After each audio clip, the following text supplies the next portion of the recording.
Alrighty. I think that button works. Yes. Let let's see if the next one does. Everyone thinks because you're a zombie, you don't know good coffee. Well, they're wrong. There's only one brew that gets my seal of approval. Deadly Grounds coffee is my guilty pleasure. The aroma is so intoxicating. It brings all of my neighbors out of the woodwork. Deadly Grounds coffee. Coffee to die for and zombie approved. It's good to get a little deadly. Use the front door! Oh, they're so disgusting.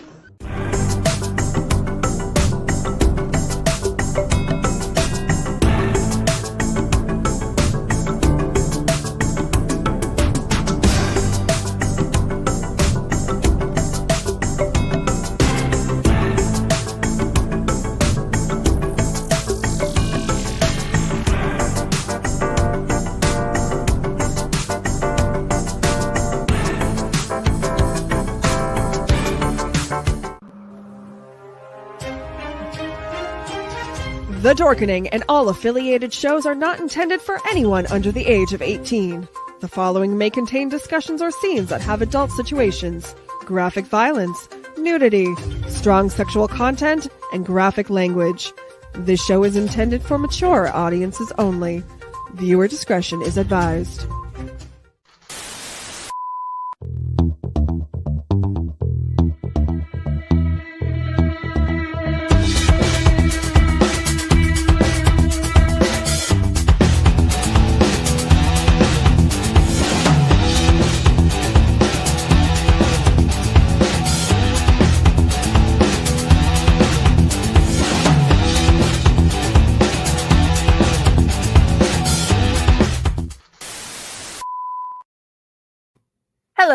Hello, my lovelies. Welcome back to another episode of Unprinted Pages, and we get to have Parker LaVitte back. Yay! Hello. Welcome back. So, Dale and the Terra Nova 6 have Seven. a new team. Terra Nova 7, sorry. You're good. Numbers suck today. Terra Nova 7 have a new teammate that just randomly appeared out of nowhere, and all sorts of fun stuff happens. Yeah. Like honestly, I know I told you this, but like I wanted to take the series in a direction that people weren't expecting it to go in, and I'm really happy with the way in which I did it. I don't think any like people had a lot of expectations, like this could have gone one of a few different ways. I don't think, Weird Kid passed out at the fence was one of those. No. That dude, starting this book, randomly having somebody just appear out of nowhere? No, not what I was expecting. So, you have given us a new story, and I'm going to tell you all, lovely listeners, this man has either done equivalent or better than the first book, because I'm just like, okay, I got to find out what's happening next. So, please tell us, how did we get here? Well, how we got here, everything started in the first book. For those of you who've not read it, 16-year-old Dale Bergeron and his family moved to Indiana, and he meets a new friend group, and they discover they have psychic powers and join a secret sixth branch of the military, United States Paranormal Combat Force. Everyone just calls it USPCF though, but they're members of this ultra secret branch of the military, and these kids end up thrown into a secretive war against the Illuminati that's happening outside of the public eye. And through everything that happens, we've got defectors, we've got raids on Illuminati temples, crazy psychic battles, and it all ends with this brand new unit that's on a mission to just help take out Baphomet. They're not supposed to do really much, but just because of how the cards fall, this unit that has less than a year experience has to go kill the big bad evil guy, and they do it just because they have a good skill set. They work together. It's just a well-crafted unit. There's nothing that special about it. And we get rid of my least favorite character by the end of the book. People have told me that Bernard is worse than Umbridge, and that made my heart so fuzzy to hear that. I managed to do worse than Dolores Umbridge in my writing. Yeah, I'm just like, she's up here, and I'm like, I was just so happy when I'm like, oh great, we don't ever have to deal with them again. And then you did a thing. I did a thing. You did a thing. No, like I got a lot of people like reading this expecting to be Baphomet to be a series villain. Like, I mean, it's basically their version of the devil. I mean, that should be the big bad evil guy that they have to take out at the end, and they're expecting 4 books that go towards ultimately killing this evil entity. No, Baphomet gets killed in volume 1. The real monster is just a human, and honestly, I think that's a lot scarier than a monster. You've made it plausible. You've made it. You hit home. The problem is you hit home. Like, places I've been, you're like, you're gonna go out here and you're gonna kill the big bad. I'm like, why are you going? Why are you coming here? That means they're home. Why are they home? So yeah. Well, I'm glad you bring that up. Kind of the idea of the Lightning War at its heart is that like religion, when left unchecked to a certain degree, is a threat to national and global security. And I wanted to, I mean, if you're looking at the US as like your setting, like the Deep South is where you're most likely to have a cult that's able to get its talons in and really take over and run something like this. I mean, if you're familiar with like regional Gothic literature, like a lot of Southern Gothic does revolve around like evangelical, like Baptists that are like very religious, very conservative, creepy church in the Louisiana swamp. Oh yeah. And you take this one, and the one they go to, and I'm like, not only is this plausible, but after the dark history of all the different things that have happened in Georgia, I'm like, well, crap. So, okay. So you have them go and fight there, but let's go back a bit. Yeah, back it up. Have a new person added in this new book. Tell us about Rain, at least not spoilery. Not spoiler. There's a lot about Rain that is spoilery. But I got the idea just as an individual who, I do suffer from social anxiety disorder. I'm very open about it. And like, while I was in high school, like I was thinking like, what could I do to have a character that is, like not social, a little bit, hissing at the sunlight, bites the hand that feeds her, but isn't necessarily, dislikable. And like Rain was kind of the end result. I mean, she shows up, you don't know what's going on with her. She's kind of quiet, not really asking for much. Like she just wants to exist, but she's been taken onto this base just because like they quote unquote rescued her. I don't know how rescued she was if you look at how they're treating her, but no. Well, a lot of people do. I've been through a lot of the stuff that she's went through. The difference is I was bigger than them and I could fight. And she can fight too, as you read further. Like that kid can absolutely kick your ass. She's just not doing it because, I mean, you see how they're treating her. Like a human can just reach over, grab her by the hair, and like yank her out of her chair, and that's totally fine. But the second she fights back, then it's a problem. Dude, and it's like you didn't fight back fair. It's like you just told her to fight. Stand up for herself, and then you're mad about how? Dude, pull your head out of your butt. And I wanted to hit him. I wanted to hit him. Yeah, I again with Bernard, currently in his little like astral timeout from the first book. I didn't have him, but I'm like, okay, people are picking this book up because they want to see punchable characters. So where can I? So like. People like Sergeant Sweet, Briar, Madison, Rodney St. John, by the way, probably the worst character in the franchise. Like he's not even bad. He's not scary. He's not evil. Like this kid is just like a walking ulcer. And I one of the ones I've taken more pride in killing. I'm going to be honest, at least on the Euspissive side.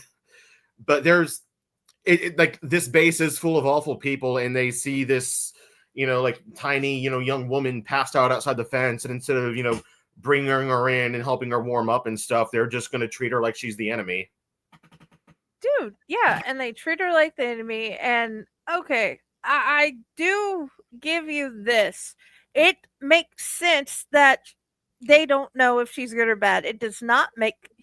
It's just treating her bad just because you've predestined she is this, is in your own brain, isn't the best thing. So I get both sides. Yeah, you were supposed to understand, and kind of that's what war does. Like, it makes you unsure. You don't know who to trust. Hi, Forrest. Forrest, yes. Like, I mean, war. You mean you look at these sides? Like everyone's kind of morally gray. You don't know who to trust. Like, in the end, you can kind of sympathize. Why they might be a little sketched out by this kid, but I mean, the way they treat her goes way too far, and it's not resolving anything. It's just being an ass. No. And that's the sad part. Dude, okay. So we go forward and she learns, and yes, I do agree, but unfortunately there's a lot of things we can't get around in this life. No. And she trains with them, and everybody finds out, including her, that she does have some great strengths. And you give her a new kinesis that we haven't seen before. Yes. I will let the audience know this. And I thought it was so fitting that it's like the weather's been nasty out, and like actually yesterday I was driving to my grandma's, and we have a military base in town. The big C-17 landed in a rainstorm right over me. I had a huge smile on my face seeing that. But yeah. Rain is when she's aerokinetic, like psychic control of gaseous materials, and she has the patch and everything, but she can't really do much with it. Like, she can't hit anyone with a directed jet of air. All she can really do is make the air, like the wind outside, pick up, and that ends up going on to discovering she has atmokinesis, which is a special type of aerokinesis, which allows the user to control the energy in the clouds and subsequently control the weather. Yes, that is a hard word to say. I will agree. Subsequently is hard for me as well, but yeah, definitely, dude. And they find this out during the testing. Conveniently timed, of course. Oh yeah. And they're like, and then she destroys the place. There's papers everywhere. The anemometer gets hit with electricity. I love that. She brings on one heck of a gale, and it's like she doesn't get it up as high as they want, but they're all just blown away because now they know what she has, and it's like, you know what, you pass anyway. Well, I mean, she was going to. I mean, if you look at the numbers, like, it was going to hit that 70-mile-an-hour threshold, but she, like, by the time she was going to get there, a lightning bolt took out the equipment. So, oh yeah, honestly, that's kind of, I'd rather have just lightning come down, fry the bad guy, rather than 70-mile-an-hour wind gust. I honestly agree. I'd rather have a fried bad guy than be blown away. I've lived through a tornado going through me. Yeah, it's not my favorite thing. The 2019 Dayton tornadoes, on one of those cells actually formed like directly over my apartment. So that was terrifying. And living in the Midwest, we do have a lot of severe weather, especially this time of year. So I know how that feels. I know what it's like to, I mean, like you read, like, it's like you're practically at the mercy of nature. There's nothing you can do about it, and like this kid just took control of that and weaponized it. I'm glad she is a well-rounded person, and it's not like just randomly lightning bolting people just because they're assholes. Unlike someone, yeah, that thing right there is the whole holy cow, that thing. And then it's like, but she's not. Yeah, I mean, she's disrespectful with officers. Like she snaps at everyone. Like she's not a pleasant person to be around, but you can't really blame her. I mean, They started it. They absolutely started it. It started Both it first. sides That's started how it. we got here. Yep. So okay, Yes. Dale is like curious, and he goes off and does what every smart kid does, and he goes to the library. And then Yes. he starts trying to find out what she has, and by finding out what her kinesis is, he finds out what she is.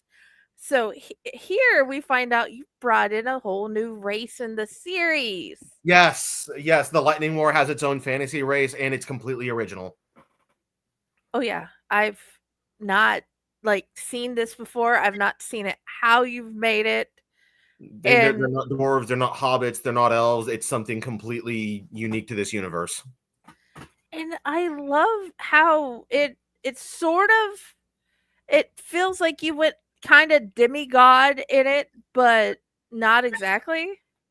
Do you want me to just tell everyone like what exactly we're dealing with here? I would, in this instance, I'm like, let's explain. We can get more people interested if they get an idea of what this new species is. Well, kind of like I don't know said, if this- the Rain's character was inspired by the idea of someone who was, like antisocial and hissing at the sunlight, but not necessarily evil. However, like her race as a whole, like I had this idea for this character, and then I'm like, well, like, what if she was a different race? And then I expanded upon that. I was actually kind of going with the idea of like, I'm not even sure how to say this, but like, like, messengers or prophets or avatars of like these astral beings. Like, what if they could create like, a humanoid being like in the material plane to do their bidding, that, maybe they look like them, maybe they shared abilities with them, shared traits. And like, it's a whole, like, they are astral beings, but they're also people at the same time. So that kind of, yes. I mean, like we saw Baphomet, who was an astral being, but that thing was absolutely destructive. And, Yeah. like you couldn't reason with it, you couldn't communicate with it. And we have another astral being in this story that's just, it's not even like Baphomet level, it's just nightmare fuel. And which I did because I wanted to do nightmare fuel. Please continue. But And like I agree with that I agree with your angel. This race, however, they're not nightmare fuel. They're people that you can interact with and get to know. And like, if you're really lucky, maybe one of them's going to, bond themselves to you and you'll have a friend for life. And dude, I like how you did the relationships. They come down and then they're bonded. They ended up with a best friend. And I pray that all of their best friends are not assholes like Briar or Sweet. I hope they all are like, you know what? You're my little buddy. Now you're my little sister or brother. We got this. Well, that's kind of the idea. I probably should have made that clearer, but they do have some say in who they pick, and like she's not gonna, nobody's gonna imprint on a jerk like one of those two. Okay, that's good, because it's one of those. I don't know how it could go in the future, but I was hoping, as if they continue to be part of everything, that they will only have like good guys. Well, yes and no. I'm doing something interesting in the fourth book involving this race. However, I can't say exactly what it is, and it also involves a known character. So that's about all I can. But their person that they bond to will be good to them, though. Maybe we'll see. I mean, I hope so. They work as a team, but maybe the person doesn't deserve, having a good person bonded to them. You never know. That is a question. No, I don't ever know. Not with you. I didn't expect you to do like, here, let's bring the war to my home, to like a town. That's great though. I like how especially if Southerners read it, they can be like, holy cow, it's that's close to me or something. And a lot of that came from like I mean like my father. I mentioned my father recently passed away, but when he was alive, we would go to Tennessee where his family was, and like he had a lot of like ghost stories out of that region. And like driving to Nashville, we would drive past they have that ugly Nathan Bedford Forrest statue outside of Nashville. We had to drive past that thing every time we went there. It's even more grotesque in person. I'm so glad they're getting rid of it. That there's that there are a bunch of creepy churches. There are people who are weirdly religious, very very superstitious as well. And that's kind of why I figured that's the if we're going to be divvying up the U.S., like that is the part of the country that is most likely to get like sucked into a cult as a whole, as well as the Midwest. So those are kind of ground zero for some of the like stuff we're going to see in the third and fourth book. Okay. And we've seen bases in Kansas. We've seen bases in Bama, which I've also lived there, which I thought was cool that they have a base in Alabama. Is there one in all the states or just like the main known military ones? There are 10 USPCF bases total, and they're not gonna visit all of them, but they're gonna visit most of them. Actually, one of the ones that I've been researching, unfortunately, had the means to like flesh out this base a bit more. You probably read Alaska has a big like USPCF military prison that they're running up there, and now like I'm seeing all these stories about people who are being shipped to El Salvador, and that's been showing me what this like a lockup operation on this scale might look like. And I've been looking at pictures and reading about it and seeing like what can I take from real life into the story to further the social commentary that I am telling. Yeah, speaking of the social commentary, we all know Fort Pat is known for possible aliens being there and so on. Are you going to use that or any other bases in Ohio in your story? Well, thanks for letting everyone know what I was up to today. Today I swung by the Air Force Museum, which is at Wright-Patterson Air Force Base, to get author photos for this book. It's one of those. I'm hoping, because I love that place. I've been researching that place, and Raz, one of my fellow Allied people, like lives really close to it. So really, yeah. Yeah, I'm in Dayton too. Like my father worked there. Oh, brutal. Yeah. So like if, this person could have met me at the museum today for all we know. Well, I don't know, because he's been doing the haunt stuff today because they're running their Friday the 13th haunt thing. So odds are he was trying to make sure that happens because he's one of the managers. But yeah, that would have been awesome if you guys met.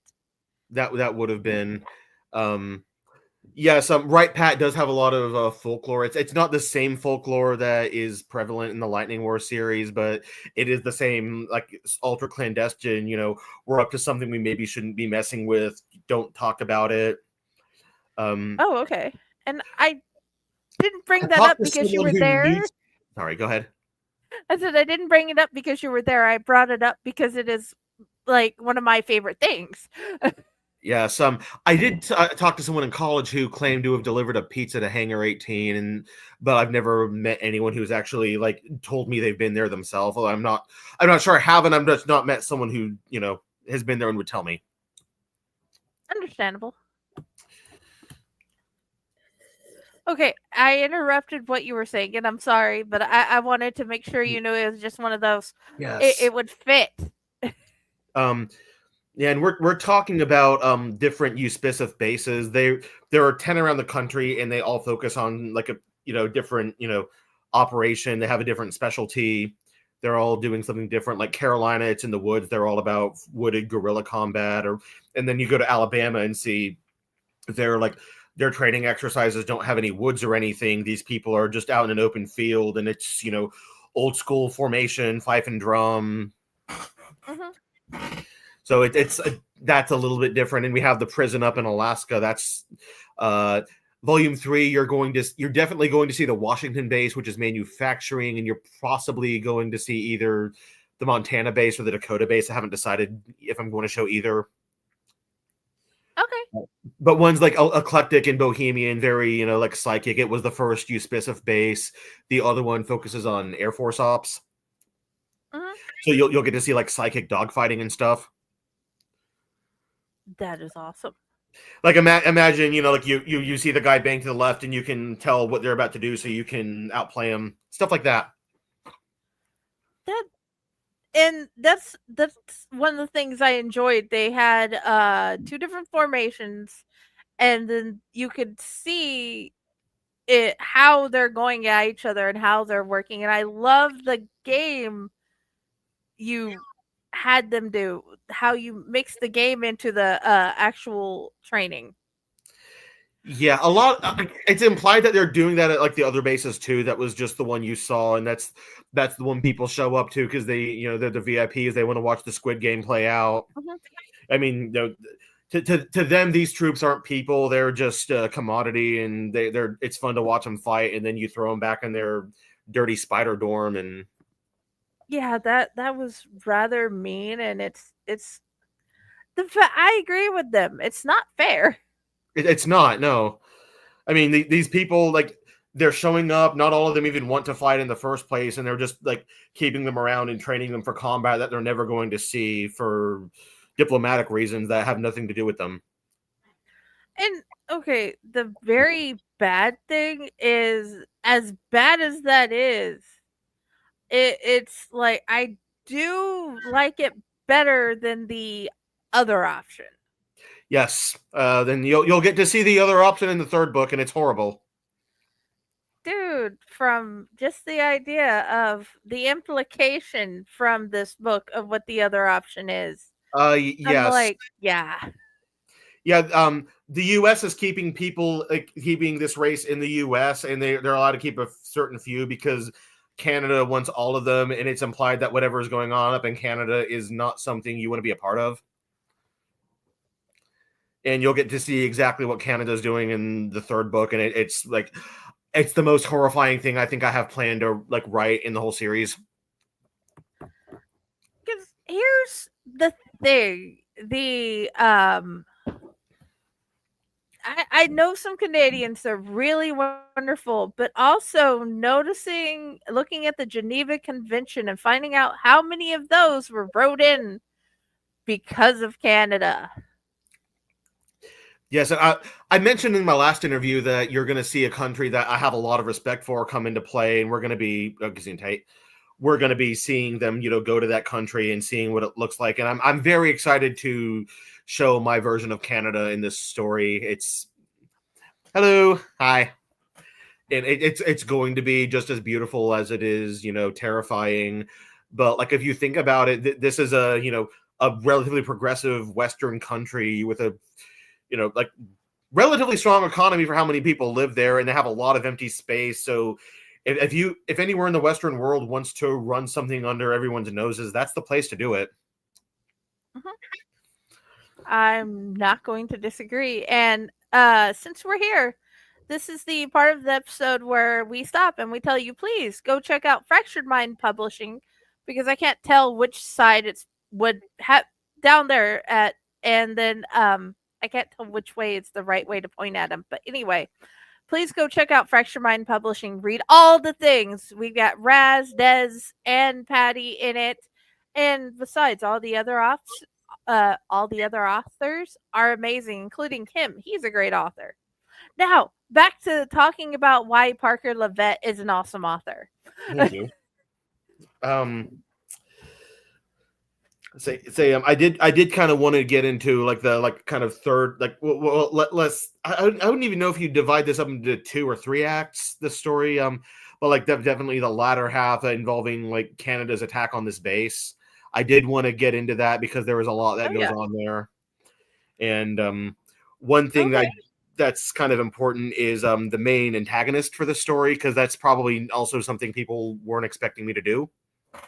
You got kick-ass mom turned into overwhelming, I think she's gonna kill me. Lovely. Yes. I know like a big literary trope in this day and age that I'm personally not a fan of is the likable villain. And I mean, anyone who's read the first book knows that I don't play that way. You're not supposed to like this person. They're the villain for the reason. And like, I mean, if I'm over here like humanizing a character like Bernard, I mean, people like that exist in the real world and they do have real victims. And I'm not going to go validate that behavior because it's wrong. I agree. Yes. So what I wanted to do instead is like have a villain that was, she wasn't likable. Like she's still absolutely reprehensible. Her thought process does make no sense. Like no mental gymnastics can possibly make you think that what this person is doing is the right thing to do. But she's so morally bankrupt, she can't see that. But at the same time, she thinks she has honor, thinks she's doing the right thing, thinks it isn't her fault. And her kids are afraid of her. Her kids are horrible, and they're also afraid of her. I'm not saying they're not. I'm just saying they're afraid of her. They're also okay, I don't want to play with you. You would not be a nice friend. Yes, Gretchen Merker has two kids, Ashley and Victoria. Ashley ends up like that's probably the worst part of this book in terms of like just gruesomeness and uncomfortable, like his fate. And that I stretched it out over a whole chapter, so it's not just like one death. Like you have to sit here and endure this shit. Oh yeah.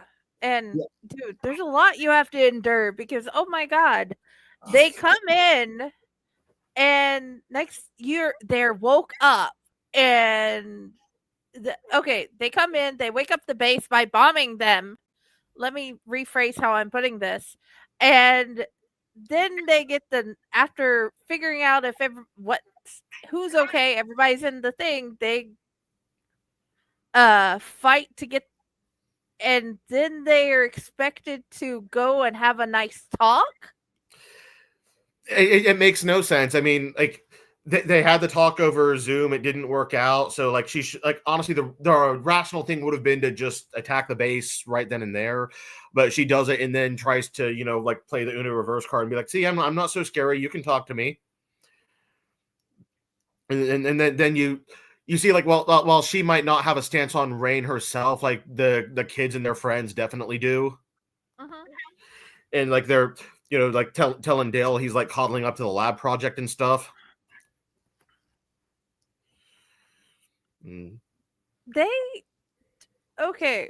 whole lab project in one way they are, but not from what you're expecting. Yes.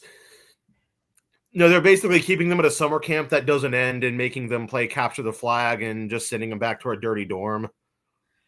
So, they are... Okay, let's go back forward. You want to talk about the attack on the base and what Merker does? Either or.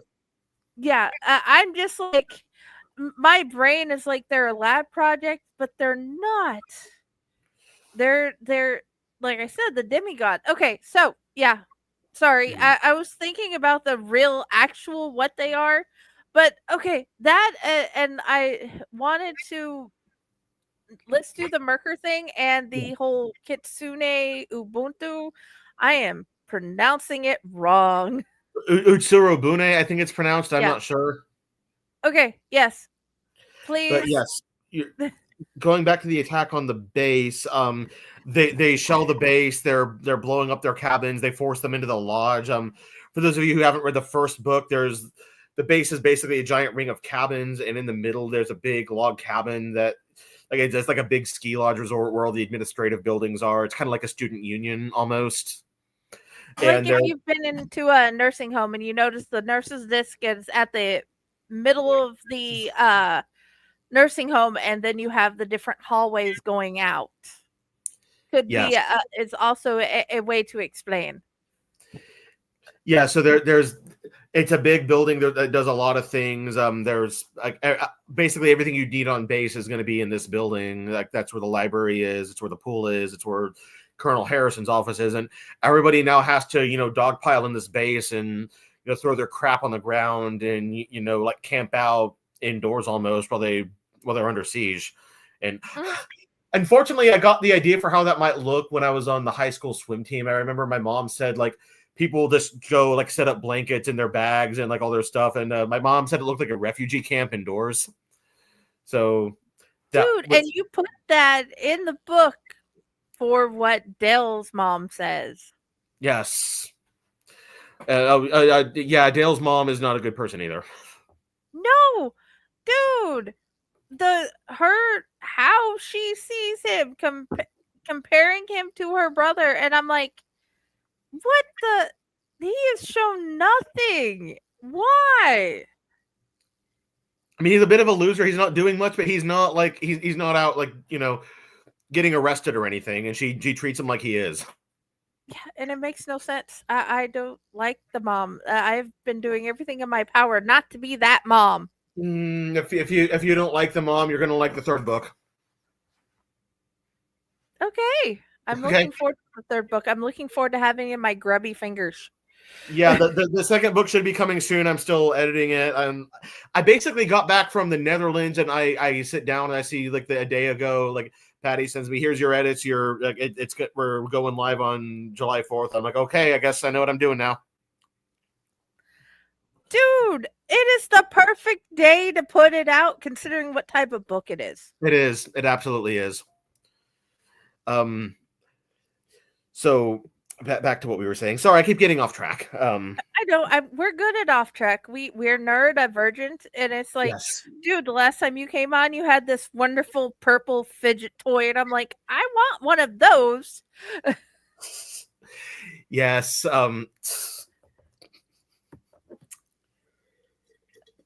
So going back to the attack on the base, like Canada has them besieged, and they need to get them driven out of there. So they have to go out, and like there's fighting, but it's fighting that happens on base. So like the first book was an offensive fight. They're going onto this island and trying to kill Baphomet. Now in volume 2, it's a defensive fight.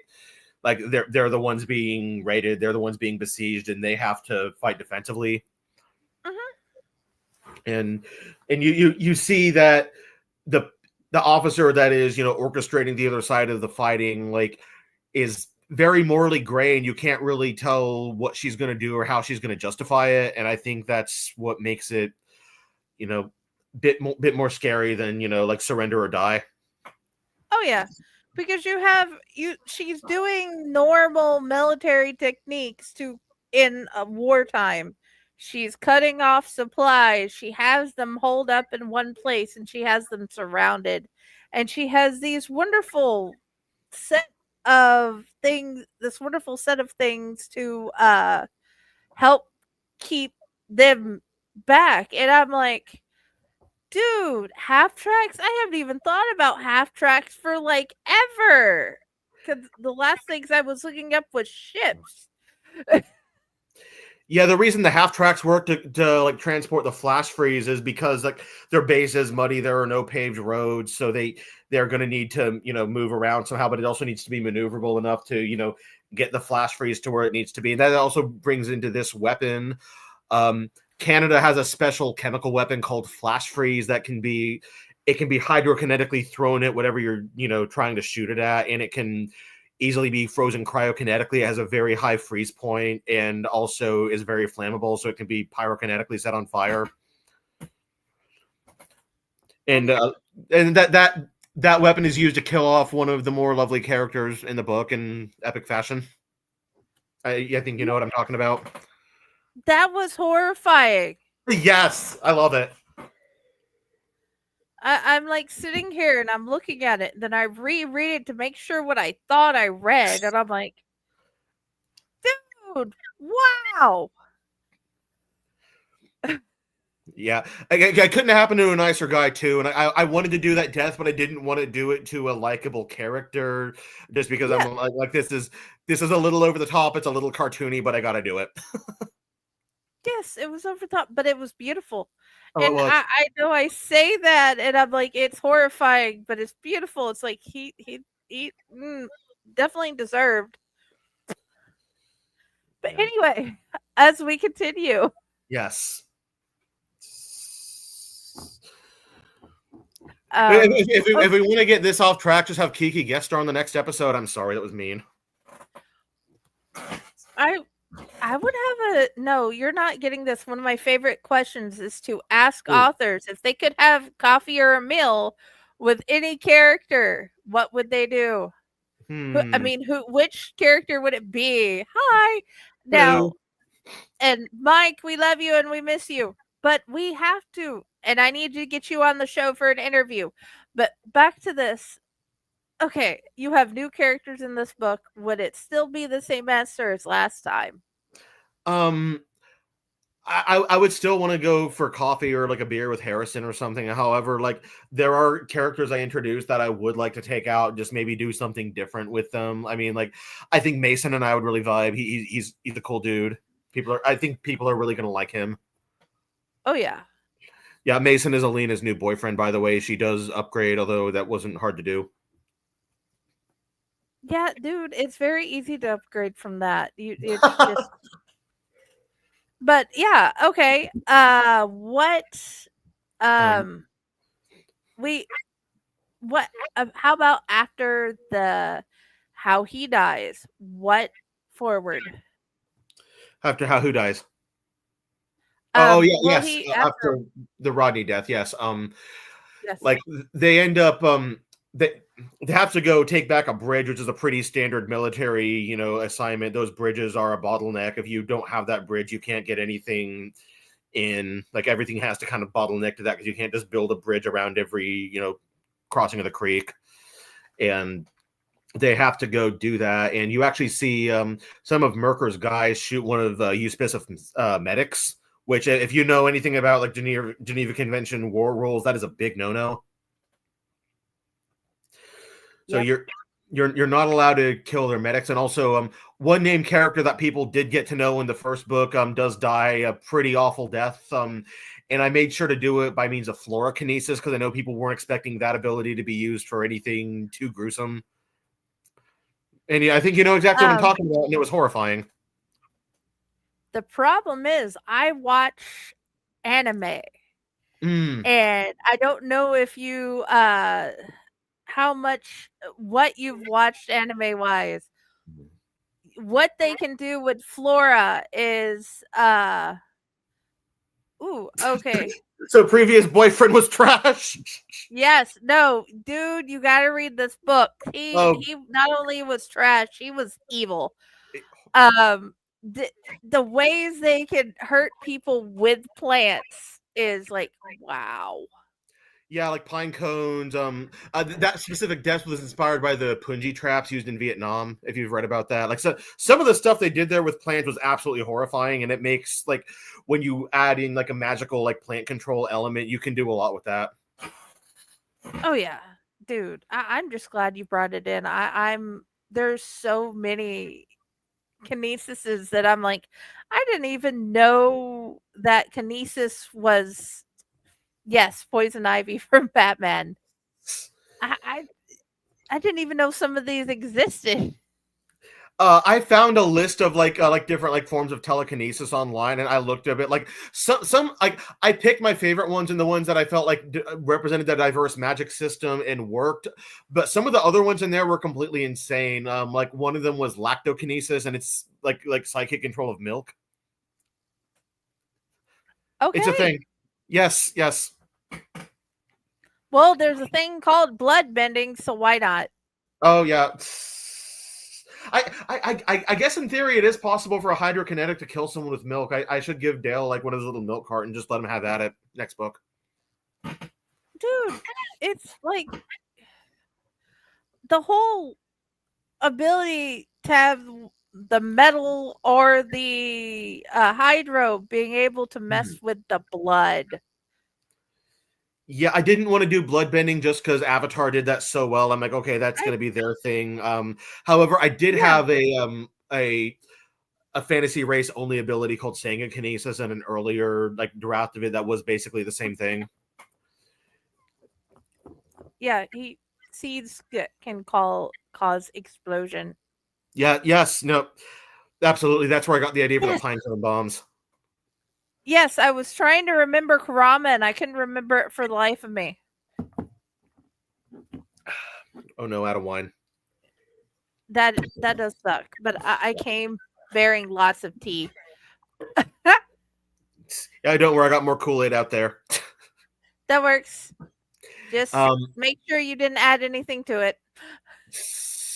I wouldn't. I'm not in the Illuminati, not yet. But yeah, like after that, like another ability that I do think got a lot of light shined on it was quantokinesis in this book. With Colonel Merker being quantokinetic, like you know about that ability, but it really wasn't shown much in the first book. Now you actually see some of the horrifying ways like psychic control of chemical compounds can hurt someone. Yes, the way she shows us to begin with, and you're just like, okay, I don't know whether to call you mommy or to run in fear and hope I don't mess with you ever again. But unfortunately, we have to get rid of you. Yes, and the other one was like killing his cousin, so he took her dog tags, wrapped them around the guy's neck, and then turned it into potassium. Like that Yes. that was completely sick, and I'm proud of that one. You should be. You should be proud of both books. Thank you. He has not put that in the books in general. It'd probably be called chronokinesis. I don't want to mess with that though, just because that's opening a whole can of worms. I don't think would work well with. But I do like the idea. Like maybe like as a special ability, I could do something with that. The thing with like writing any kind of time control or time dilation is like you have to account for everything around it, and that can get really hairy. You have to be a very good author to do it, I think. Oh yeah. But yeah, coming out of that, they also discover that Canada has one of the manifestors from the first books, and they have tried to summon an astral being, and like just like Baphomet, we have an astral being fight, and it's just as horrifying as the first. And dude, Canada is very F around and find out. Yes. Yeah, like I mean, I know like it's Canada and like the country is a friend of ours in real life, but like the whole like Yes. duality between the two, I was inspired by how like the US and the Soviets were in the Cold War. Like one of them is not perfect, but openly, like they're relatively open about what they're doing. The other one's a bit more secret, and also they're hiding a lot of stuff out in the snow. Yeah. They're the implications of what they have and what they're not telling us and what they're doing with the wakes. It's like what am I trying to say? They don't want to tell us what they have, but they do want to use what they do have on us because we don't want to give them the wakes. What is the scariest thing so far would you say about the whole idea of where it's going? The scariest thing so far is like, imagine, I mean, I think about from Dale's perspective, he finds this kid and like he has to babysit her as an assignment, and ends up, she ends up really growing on him and being like the sibling he probably needed throughout his entire life. And now that they're going to these efforts to take her away and probably do horrible things to her. Yeah, I don't want to see them take away Sonya. Or Jody. That's just not going to work. Doesn't realize those are astral beings, those are demons, and like that's a common misconception, but those people aren't bad. No, what he's probably the ones that they brought over. Oh yes, the wasp thing. Yeah. That being came from a very personal place. Like anyone who knows me knows, like I do not do wasps of any kind. I don't do them. I don't do their scary paper nests. I hate them. If I'm being perfectly honest. I hate them too. Yeah, no, I had a wasp. It was an early stage hornet's nest, I believe, that was built like out behind the eave of my apartment, like inches from my door last year, and I was not having it. Yeah, so like I was thinking, like imagine like what if one of these, like what if they were building the scary paper nest, but building them like inside of dead people that they killed? I can honestly say I've seen it in other horror books, and it was just It's one of those things that gives me nightmares. It does. Yeah, like I'm like, okay, like what can I do to make a wasp even worse? I'm like, okay, I can make it big, I can make its stinger into a drill, I can give it like the frog leg so it can like jump and latch onto you. I needed to make something that was total nightmare fuel, and like you said, like and like you said, like Canada didn't even realize what they were doing. They didn't know how to use this thing. They just said to like read to use it, so they used it, and this is what happened. It didn't mean that this being was going to be on their side. It was just around. Yeah, they're like, let's find out what this button does. And then don't press the button if you don't know what it does. yeah. Well, it's not like Highland didn't try to warn us. Don't press the button if you don't know what it does. If they did, they'd be all the buzz. Oh God. Oh, that was bad. That one stung. Yeah. Sorry. That's okay. Completely. I'm here for them. I'm just trying to get. Somehow I got tangled.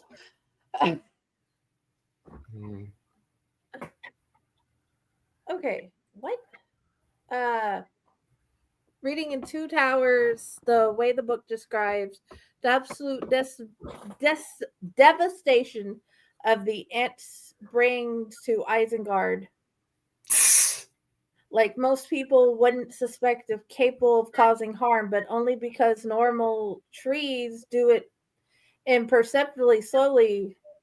Think about trees left to their own devices for years and what they can do. The ants did that in seconds.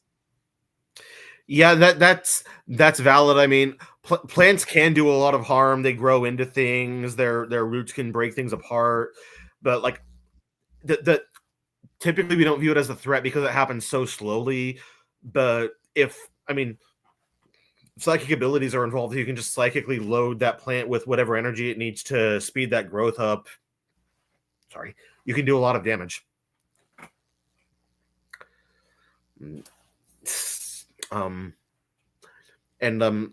Also coming out of that, you see, like I did also want to mention the fact that Canada did violate a agreed upon ceasefire between the two.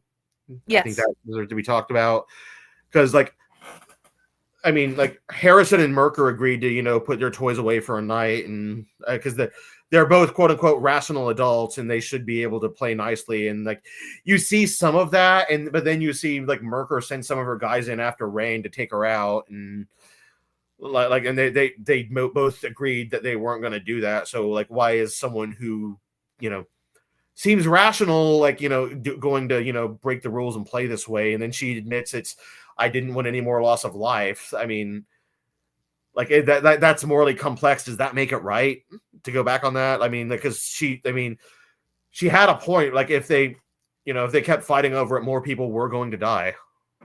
Yeah, but also her not getting the idea, if we don't take a stand now, how are we going to end this? Yes. So like she was honestly written to be kind of a foil to Dale in that like both of them are very strategic and both of them like are like not above taking a low blow if it gets them what they want. The problem is that like one of them has a bit more honor than the other one, and the other one is also willing to like both are willing to follow orders that they don't agree with. I think it kind of lays in how far they're willing to go with that. Because she very obviously knew that what she was doing was wrong, I think. Yeah, but Dell would speak up if it was overly... He's going to say something if he thinks it's like, this is not good, man. If someone read the first book, they might not agree with that statement. I think reading the second book, they would. Yeah. Yeah, like this whole thing is kind of his journey into not being a, passive, little pansy. And like if you read the first book, he did what he was told and shut up, and like he took what he was told, didn't question it. Like, but now he has someone who he cares about deeply that is like public enemy number one. He has to stand up for her. Like you see growth throughout the book of your characters. Yes, that is one of the best things. You make sure they grow. Dude, some of this is horrific, and it's one of those. How are they going to get past this mentally? I was gonna say, like, and you see, like, some of the growth does include, like hiccups and slip ups, and like you see the way Blake and Rain get along at first. Like they're like I'm writing this. I'm like, okay, I'm this is an intimidating task, just making them get past this. Mm-hmm. Because like if in real life they might not have ever been cool again after how he treated her, and people like Blake, so that I knew that's probably going to be hard to read for a lot of people. He's a very popular character. He's very likable character. He's very popular, but also he was afraid. With what happened, it's like, holy cow, what the hell? Why? And he doesn't know what she is or where she's from or if she's the enemy. So of course. And also, like, I did like the little dialogue she had with Alina afterwards about how she also had to get out of that. She also had to learn to not be afraid and take things in and learn and draw conclusions for herself after being raised in the church. Oh yeah, dude, it's hard to get past that. Mm-hmm. If your church is more culty than churchy, it is hard. Yes, and like Alina's like upbringing in the church does like remain a theme in the third book, and you will see some more done with that. Yeah. And coming out of that, like you see they do eventually agree to do the prison swap, and that was a criticism I got out of that was that people like in the first book people wanted to see what Euspiciff was up to that maybe wasn't so good, and like it's no secret they were up to bad stuff, but people wanted to see exactly what they might have been up to. So I do think that showed a little bit of the dark side and how like it is morally gray, and they were definitely in the wrong doing some of what they did. Mm-hmm. Because I mean, like Canada returned their prisoner unscathed, and the U.S. did not. Is bottom line. Yeah. Like you wouldn't expect the bad guy to do that. No, but also you have shown that they are when they have a preconceived notion, they are going to not be the nicest people because of what they did with Rain. Yeah, no, they had every right to have that preconceived notion. Like I would have expected her to get returned, like chopped up in a million pieces as well if I was Dale. Considering what we know, what they're doing with these people. Oh yeah, dude. Okay, yes. Can we touch on Utsubune? The word I can't say, but the Utsubune, I believe it's pronounced. Let's touch on Princess Wake. Princess Wake, yes. Easier to say. So you I know you said in DMs that was one of your favorite stories, and you knew about that before you even read the book. Oh yeah, I've looked up that. I've seen it on various YouTube. No, Canada are not the nice guys in this book. I hate to break it to you. No. No, and then keep in mind, this is the nation that burned our White House. So I do think if we have any Canadian readers in the house, they are going to enjoy getting to be the villain in the story. I know they haven't gotten that before, so hopefully they get to pick that up and enjoy that. Yes, Princess Wake. So for those of you who don't know, the story goes that this odd watercraft washed up on the shores of Japan. It had crystal windows. It was bowl-shaped. And there was a short woman inside with unusual features, and she didn't speak their language, so they cast her back out to sea. And I honestly had the idea for the Rain character in the Wake race long before I even read this story. But then, when I saw that, and I'm like, oh, this is perfect. It reminds me of exactly what I created. So I decided to tie it together and, kind of use that as a real world, expansion of the lore. I like that. Let's take a break here, do the commercial, and then continue, because I need to get that done, if that's okay. Yeah, totally. Sorry. All right, I'll be right back. Okay, you have 3 minutes. 3 minutes.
Greetings and shabibans. We are the Retro Reductopus Cephala Podcast, a long-form bi-weekly show that celebrates all the things that made growing up awesome. Well, that sounds good, but I don't know what all those words mean. I think what Parasite Steve's trying to say is that on Retro Reductopus, we explore a range of retro goodness, from toys, video games, and movies, to cartoons, and even snacks and school lunches. Oh. And we do it all with a positive spin, a slew of killer guests, and some very adult language. And you know what else is cool? No. This crazy show is part of the Door King Podcast Network with new episodes every Tentacle Tuesday. What's that? And if waiting 2 weeks for a new episode gives you a sad, know that we drop bonus episodes all the time, like the off-format Crow's Nest and an interview series we call The Brig.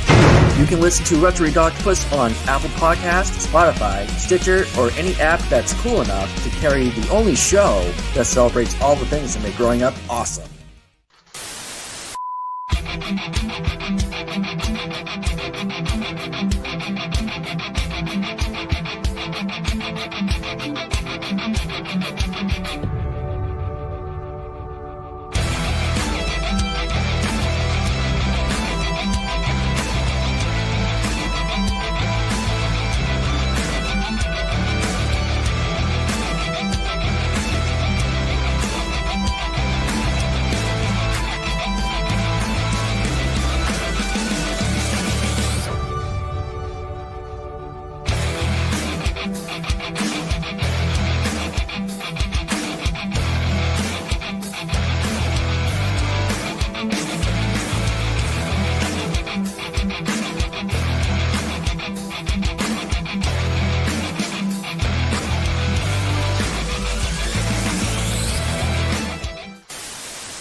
Hello. And we're back. Yay! Okay.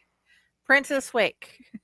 Princess Wake. Yeah, that's a very good time to pause. So, for those of you who, like I mentioned, like, watercraft washes up, weird young woman inside it. She doesn't speak the language. They cast her back out to sea.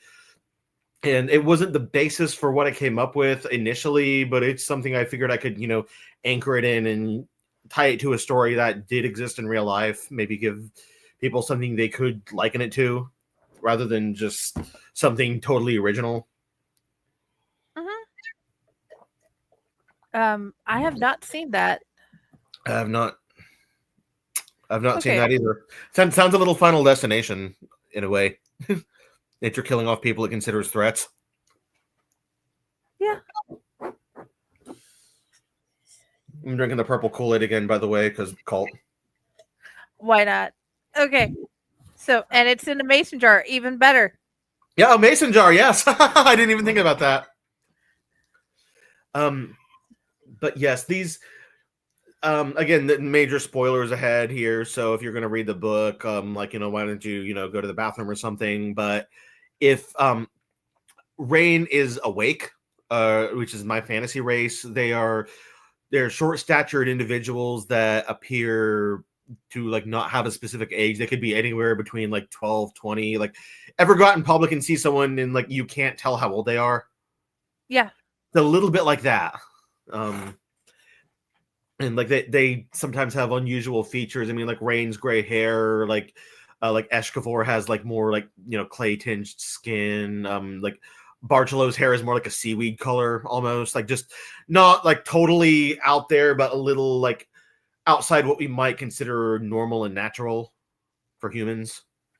Yeah, I've seen that in one of my other favorite books that uses humans for hives.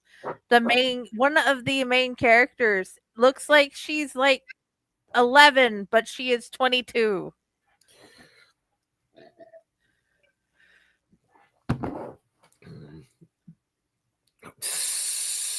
Oh my.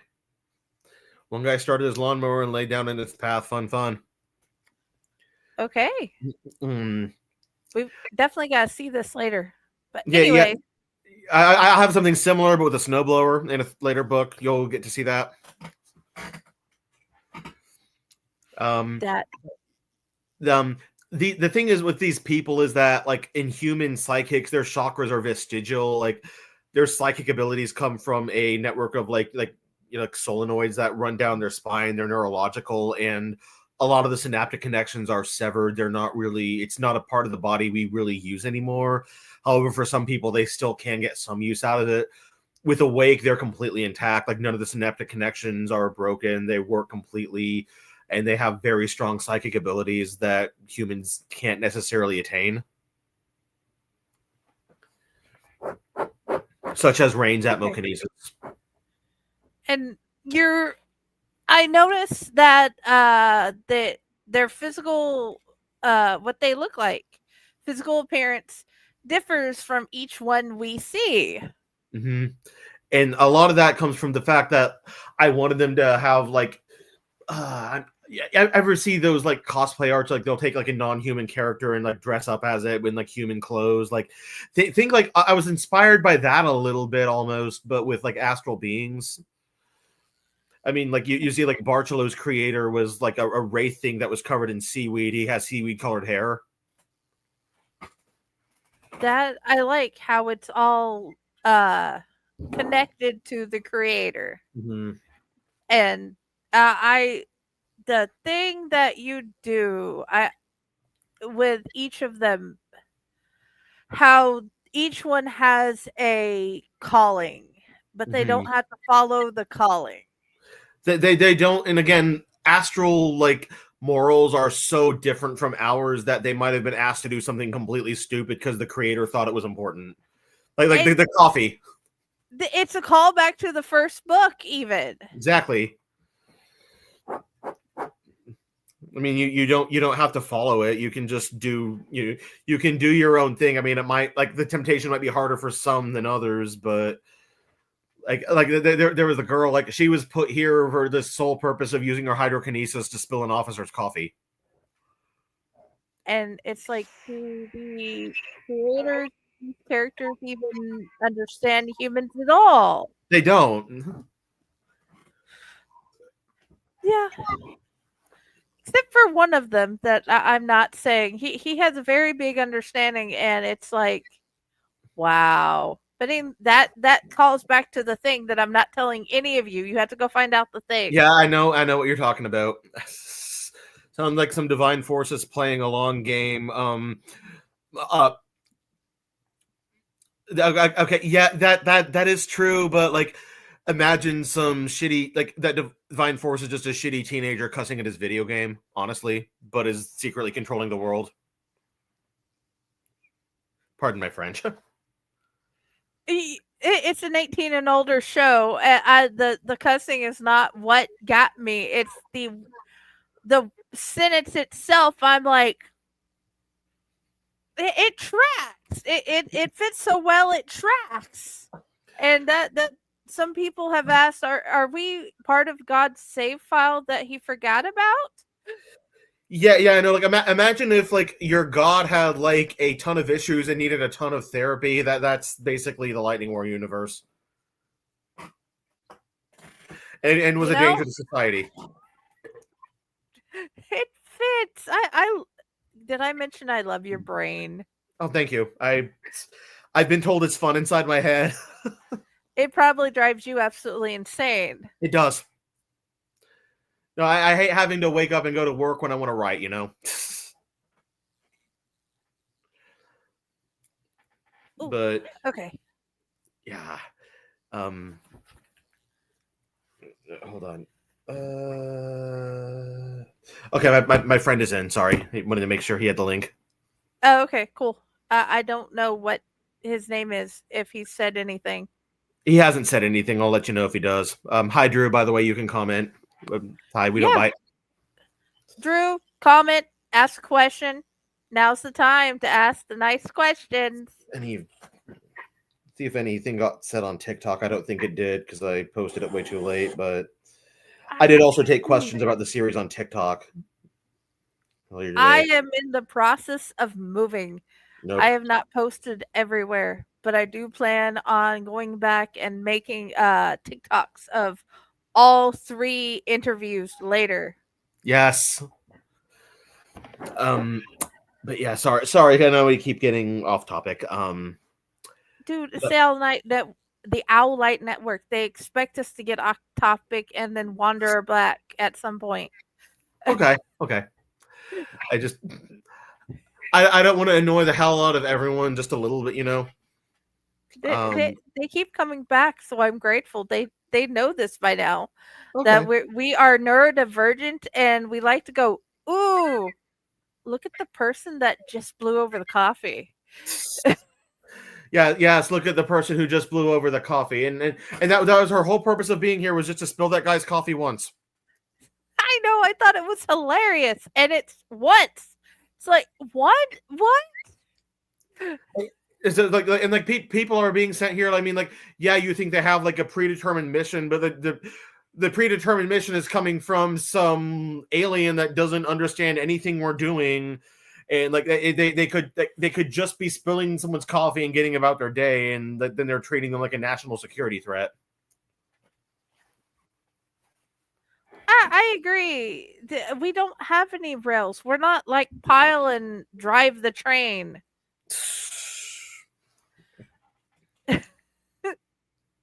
So, okay.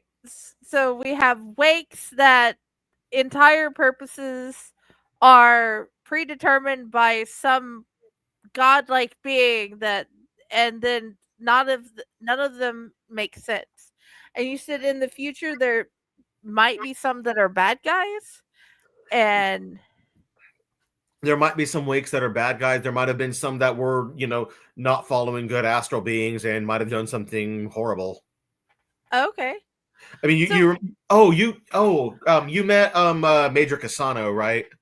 Came from the Washington base and said like they did not treat wakes well there. You'll see why they didn't in the future. Okay. Like I said, I want book 3. Yeah, no, I am a patient person. I will patiently wait, but I want it. it's in the works. I wrote some of it in the Netherlands. Fun fact. Ooh, always a good thing to do. Yeah, no, Writing in the Netherlands is great.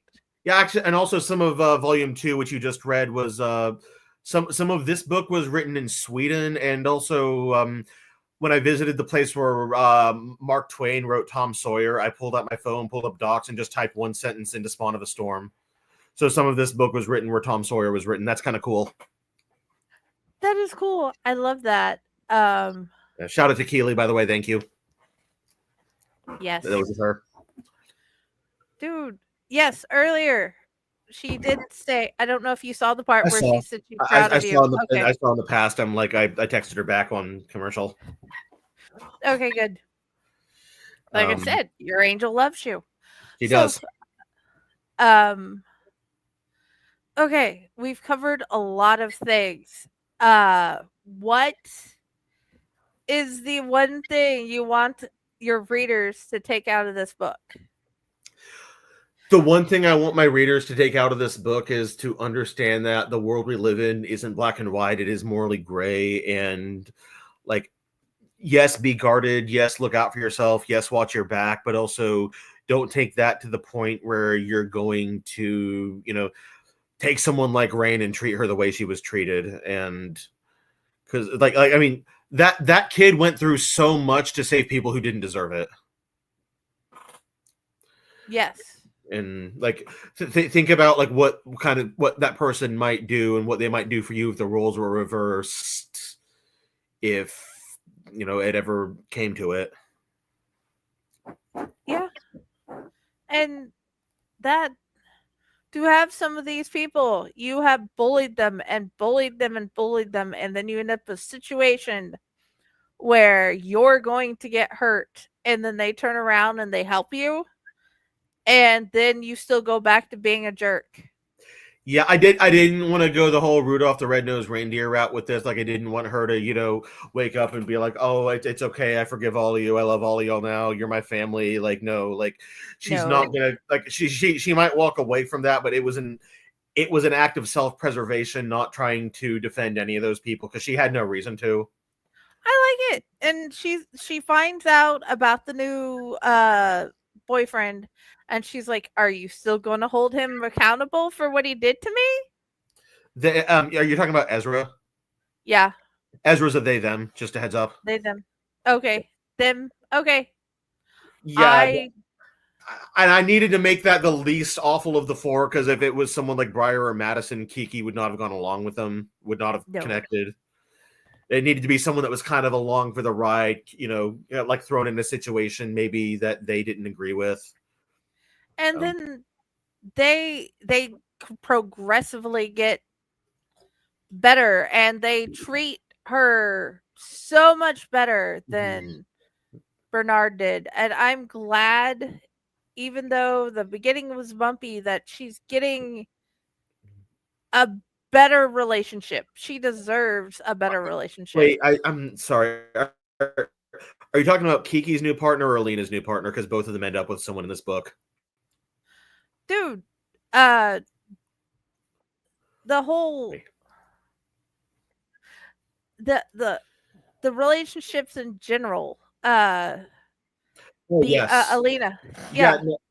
Alina's new partner, Mason's a totally different person. He was likable from the start. Yeah, but the fact that they're getting partners that are better than, like, comparatively to crying all the time. Yeah, no, I had a buddy, by the way, who had to he had to put like his copy of Grounding Unit down like every 10 minutes because like Bernard was pissing him off that much. I see this. I'm like, I'm gonna take a break, and then inside I'm like, yes, I did my job. Oh yeah. But yeah, no, Mason is a much better partner for Alina. He's a musician. He's very nice. And like also like you remember like his song about like being black in the South, like that's something like Dale didn't understand it because it's not an experience he had, and that's another thing I want people to take away from this. Like, I mean, I'm a white straight passing dude in the Midwest. Like, I'm not going to know what some of this behavior feels like. I'm not going to understand it. But like that doesn't mean I can't be an ally. It doesn't mean I can't listen. It doesn't mean I can't do my best to help. And I want people to take that away. Like, and you saw like a lot of Rain screaming, at the officers and stuff was because they're pretending to understand something that they can't possibly. No, she went off. You don't know what it's like. You have no idea what it's like. It's hard to be me. And she was right, because holy smeg. And the fact that you got actual human behavior so well. It comes with being a people watcher, Oh yeah. Where's your favorite place to watch people? I like going out in public, like to like restaurants and stuff. I go to a lot of theme parks. That can get interesting. Going to the museum with Mom today, I saw some interesting behavior. Like don't climb on the plane sign, and what are they doing? They're reaching up and grabbing the nose, just stuff like that. Oh yeah. And a lot of it did make its way into the book. Just like that's how you pick up on the little mannerisms that people have, the little tics, quirks they have, and that it's what makes it feel so realistic and so human when it's a story about psychic super soldiers. Oh yeah.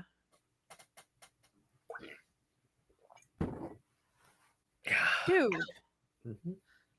Of all the ones that you have added, which new character do you want to hang out with most?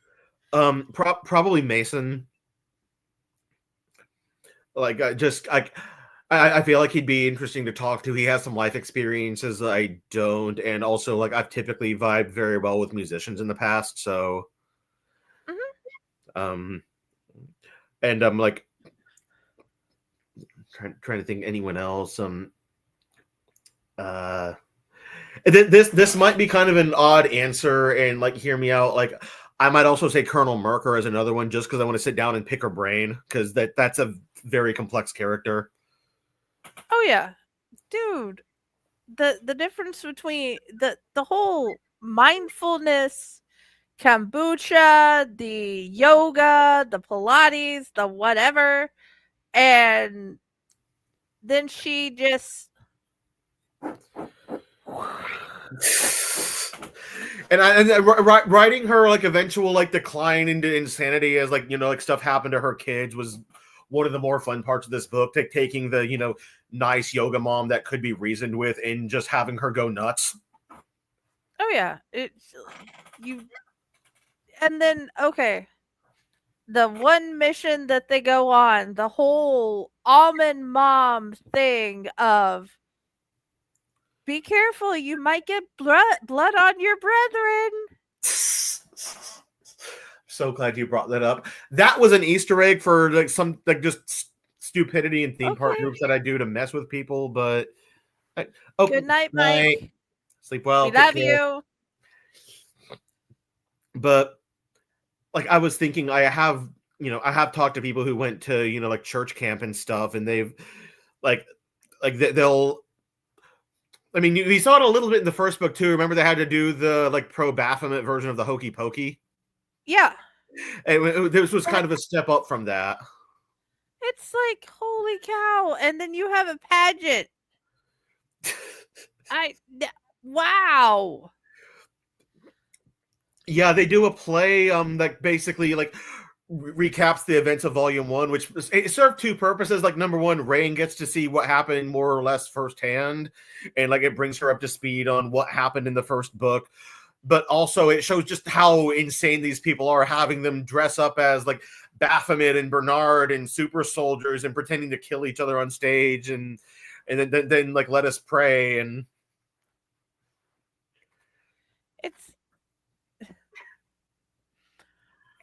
dude, this book, you took the story and then you continued it, but you stayed true.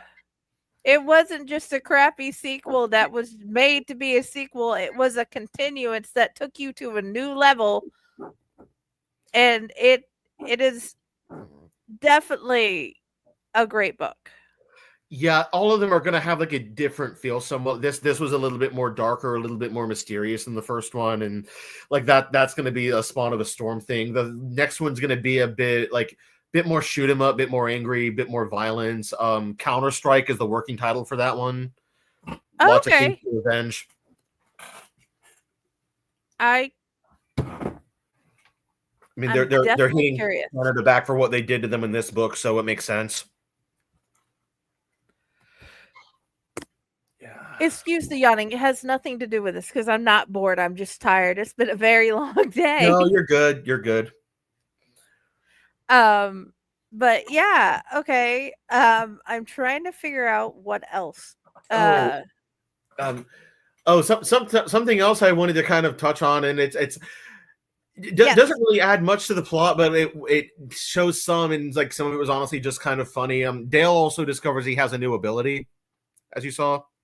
Yes.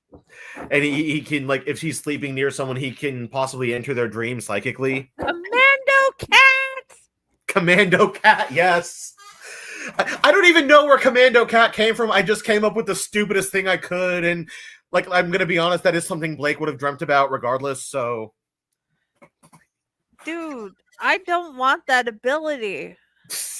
I don't either. No. Like again, Keely, if you're watching this, like I'm sorry, I love you, but like I did get a call the other morning from my partner saying, like, are we okay? I had a dream you broke up with me for being Italian. So okay. People dream some amazingly weird crap. I dream amazingly weird crap. Okay, two things. Yes. Sometimes women dream about the guy cheating and then wake up mad at him. B, is your shirt the color I think it is? This shirt is this is the like gray Euspicific camo. I'm glad you asked. That's what I was thinking. I'm like, wait a minute, is that the camo from the book? Yes, it is. This is the camo from the book, and I'm wearing the Japanese mythology shirt under it with the cat on it.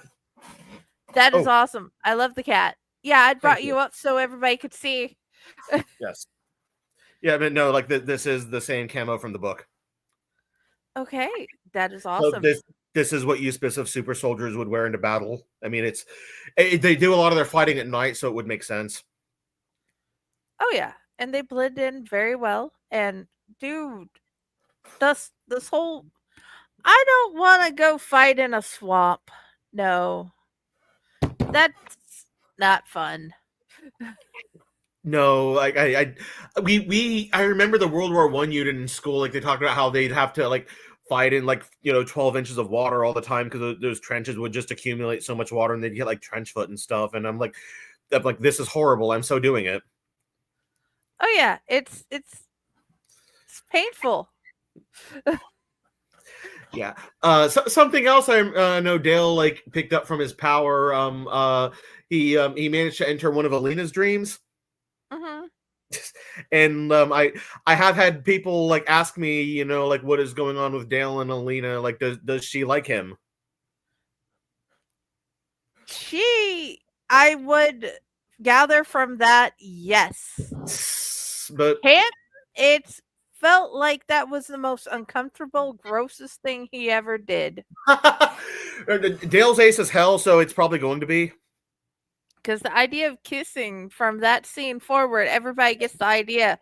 Holy cow, it really does gross him out. So yeah, he's going to probably stay that on that particular path of straight platonic with her, and I'm hoping she can deal with it and find somebody good for her. Yeah, because you see, this relationship also did not have a happy ending. I'm hoping she gets her happily ever after at some point in the books. That's she. I do agree she deserves that. I know people, not everybody like is nuts about the character, but people do like her. Yeah, I love the Alina she's becoming. At the beginning, I understand why she was the way she was. She's a better character now, I think, and like that's been one to like. She's been fun to just like watch her growth and see how she changes. Oh yeah. But that is as a fan, I'm hoping she gets a relationship that works for her. I'm hoping that all of them end up in a happy situation relationship wise together, and those who want partners will have the partners they like. I agree. I think all of those kids do deserve, to be happy. Like at least everyone who's, left alive. Yeah.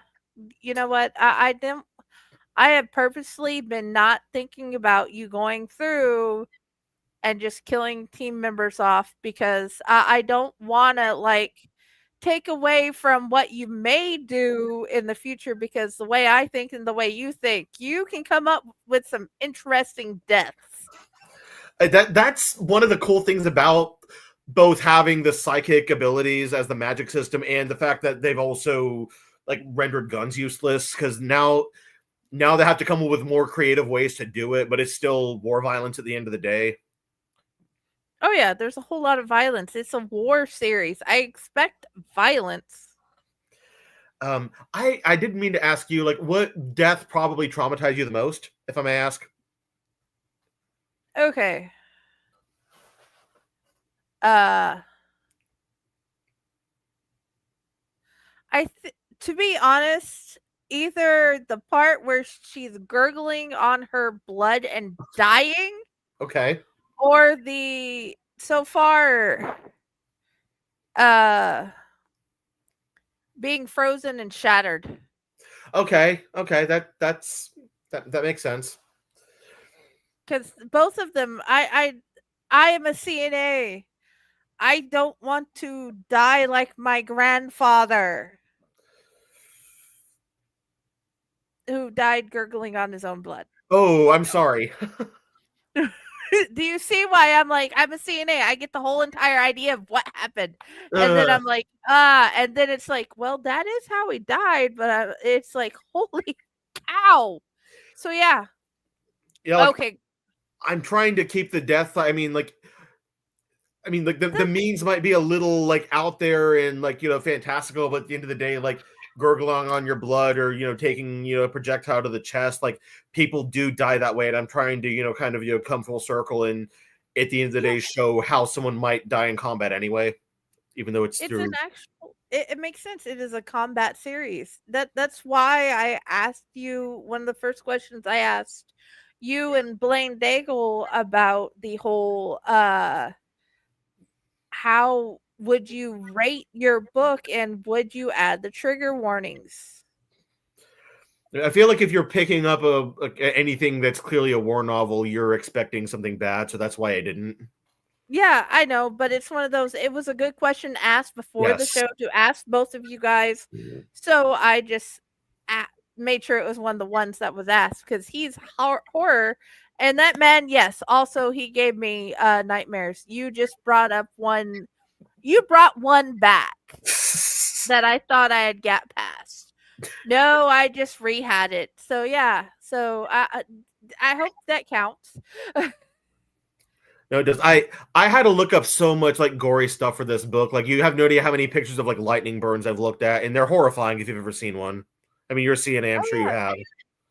Electrical wounds, like people don't talk about how gruesome that gets. Oh yeah, there's this one guy got hit by lightning like 9 times. Ooh.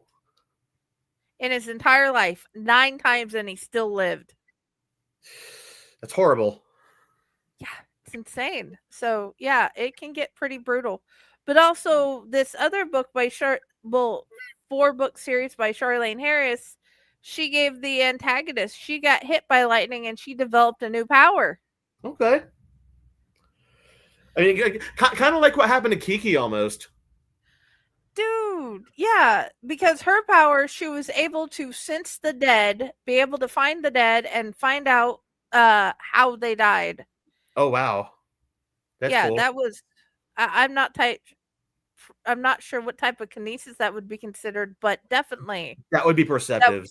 And so if you're working in mortuary affairs, that would be like that'd be a godsend to have almost. Oh yeah.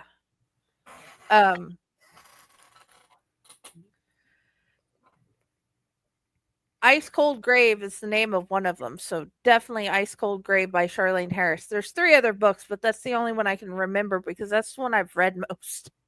But yeah, dude, what was there anything else you wanted to hit on? From this book, honestly, not necessarily. I think we've pretty much covered everything that happened. Oh, the ending. Yes. I mean, like, remember they're having Christmas. It's nice and fun, and then the TV comes on, and the next thing you know, there's blood everywhere. Yeah, I didn't know if you wanted to like tell the ending, but yeah, that's that dude. After what happened on Thanksgiving. It only gets worse. Quickly. Like this book does not have a happily ever after, and I'm okay spoiling it because I feel like it's more of a lead into the 3rd book than like a conclusion of the 2nd. Okay, dude, Christmas, New Nightmare. They thought they were good, and you give them more nightmares. Yeah, I actually remember that's something haunting. I was recently in the Netherlands, right? Yes.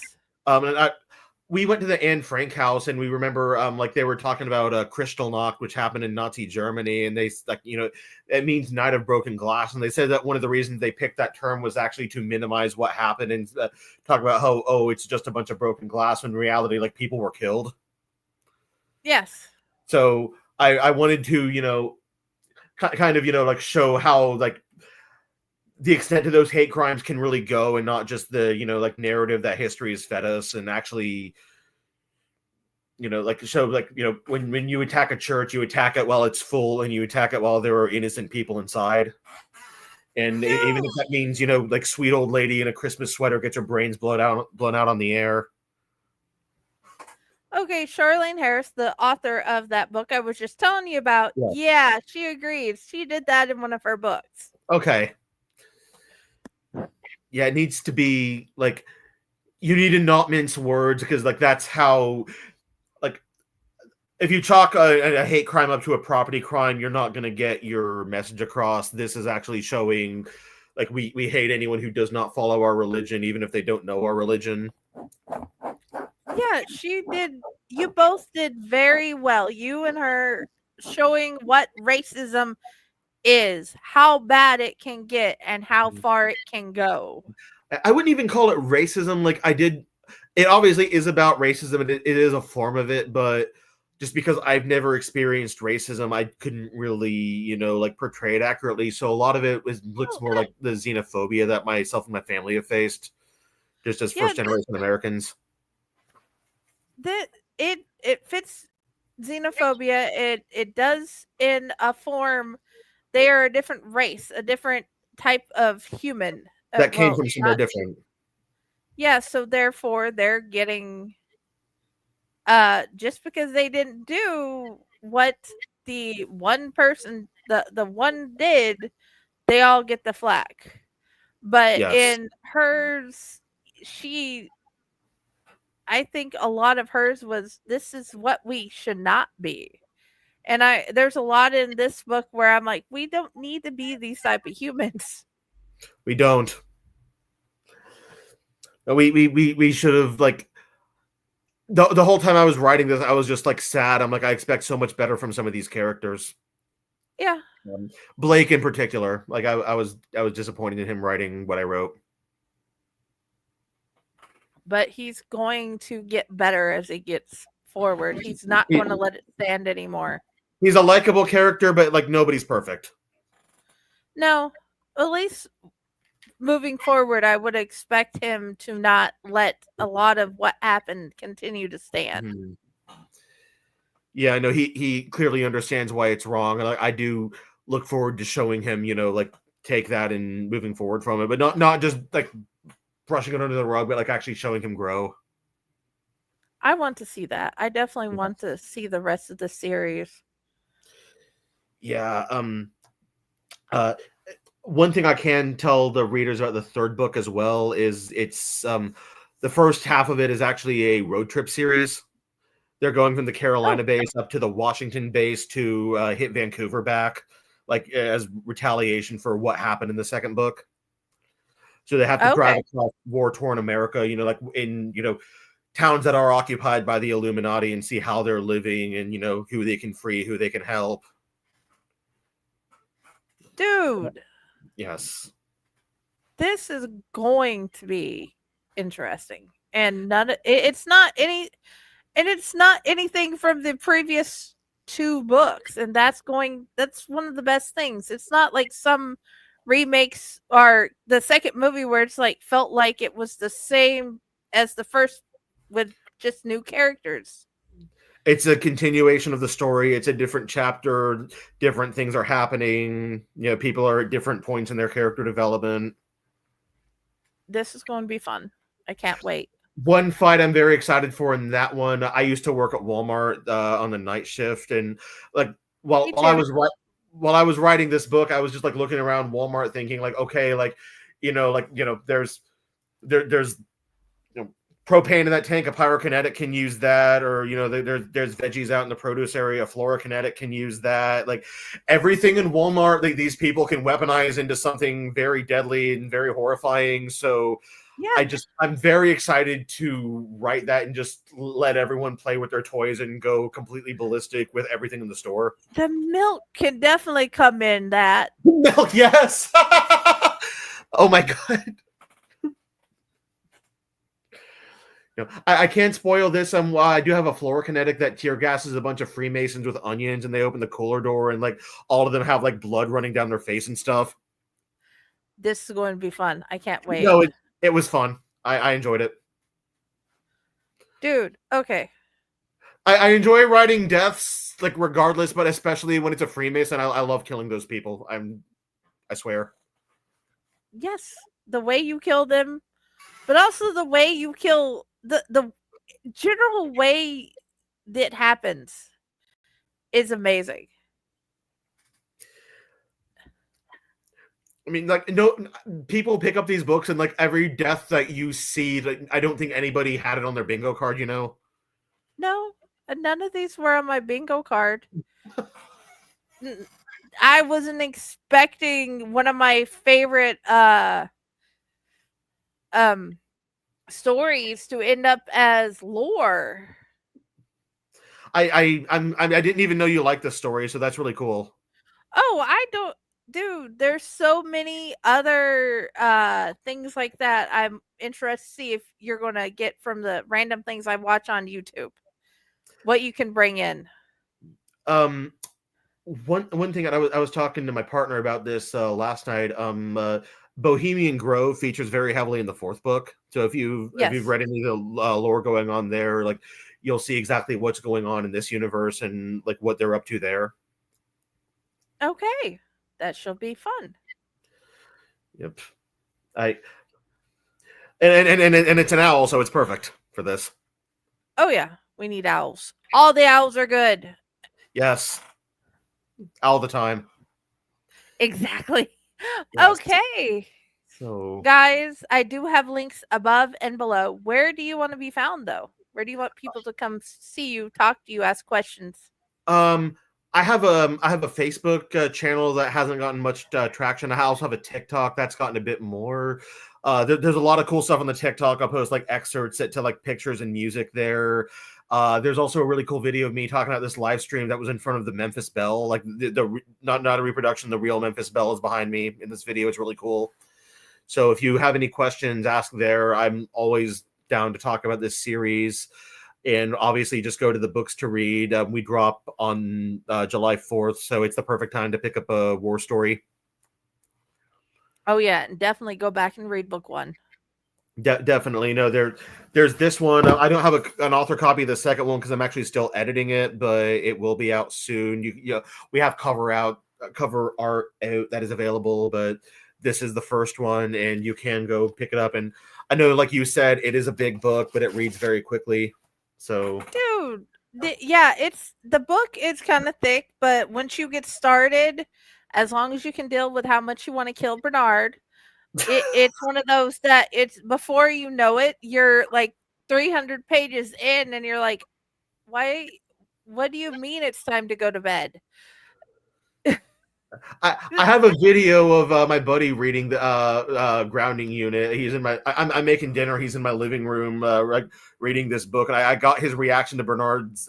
Spoiler! I got his reaction to Bernard's death on camera. He was so happy. Oh yeah, it's one of those where you're just like. But either way, yeah. But I did a thing, so didn't mean anything. The thing. How you did the thing, I would have not with the name. I'm like, there's no way. But yeah. Anyway, yes. Come find out what the thing is. Why come the find thing? Out what the thing is. You have to find out what we find out at the end of chapter 17. Okay, we end of chapter 17. You must come and find out why chapter 17, the end of chapter 17, had me like, are you serious? What the? You must come read the book. Okay. Yes, I memorized where it was and at the end of what chapter. I didn't realize it was going to have that kind of impact. Wow. Okay. Dude, it's like I didn't know he could do that. I didn't know he could be that. Do you understand? Yes. But yeah. Either way, if you haven't figured it out yet, you will by then, but you must read. Come find me at the Owlite Network at Fake Horror Publishing, Friday with Library in the Blue Box, or you could actually come to my author page and read my stuff. Yes. I like to write poetry and ghost stories. I'll have to check that out too. I love ghost stories. Yes. But if you can say for just a couple of minutes after the ending, I do have a suggestion that I don't know if you know you can do. But afterwards, let's end the show and then come back and then I'll let you know.